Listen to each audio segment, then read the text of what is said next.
ಕರ್ನಾಟಕ ರಾಜ್ಯಪಾಲ ಥಾವರ್ ಚಂದ್ ಗೆಹ್ಲೋಟ್ ಅವರು ದಕ್ಷಿಣ ಕನ್ನಡ ಹಾಗೂ ಉಡುಪಿ ಜಿಲ್ಲೆಗಳ ಪ್ರವಾಸ ಕೈಗೊಂಡಿದ್ದು ಇದರ ಅಂಗವಾಗಿ ಇಂದು ಬೆಳಗ್ಗೆ ಬಜ್ಪೆ ಅಂತಾರಾಷ್ಟ್ರೀಯ ವಿಮಾನ ನಿಲ್ದಾಣಕ್ಕೆ ಆಗಮಿಸಿದರು। ಈ ಸಂದರ್ಭದಲ್ಲಿ ಅವರಿಗೆ ಶಿಷ್ಟಾಚಾರದಂತೆ ಜಿಲ್ಲಾಡಳಿತದ ವತಿಯಿಂದ ಸ್ವಾಗತಿಸಲಾಯಿತು। ಈ ಸಂದರ್ಭದಲ್ಲಿ ಜಿಲ್ಲಾ panchayat CEO doctor Kumar, police ಆಯುಕ್ತ ಶಶಿಕುಮಾರ್, ಸಹಾಯಕ ಆಯುಕ್ತ ಮದನ್ ಮೋಹನ್ ಹಾಗೂ ಅಧಿಕಾರಿಗಳು ಉಪಸ್ಥಿತರಿದ್ದರು। ಬಳಿಕ ರಾಜ್ಯಪಾಲರು ಇತಿಹಾಸ ಪ್ರಸಿದ್ಧ ಬ್ರಹ್ಮಶ್ರೀ ನಾರಾಯಣ ಗುರುಗಳಿಂದ ನಿರ್ಮಾಣವಾಗಿರುವ ಕುದ್ರೋಳಿ ಶ್ರೀ ಗೋಕರ್ಣನಾಥ ದೇವಸ್ಥಾನಕ್ಕೆ ಭೇಟಿ ನೀಡಿದರು।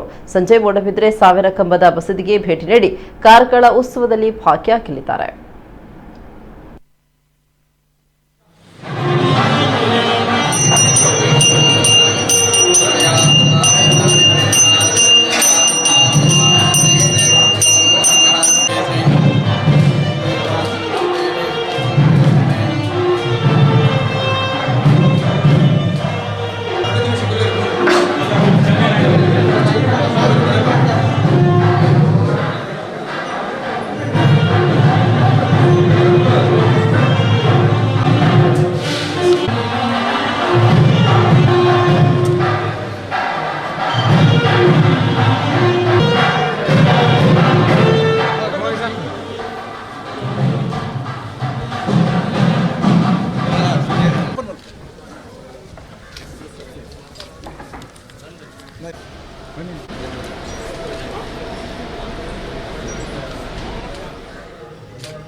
मास्क तेरे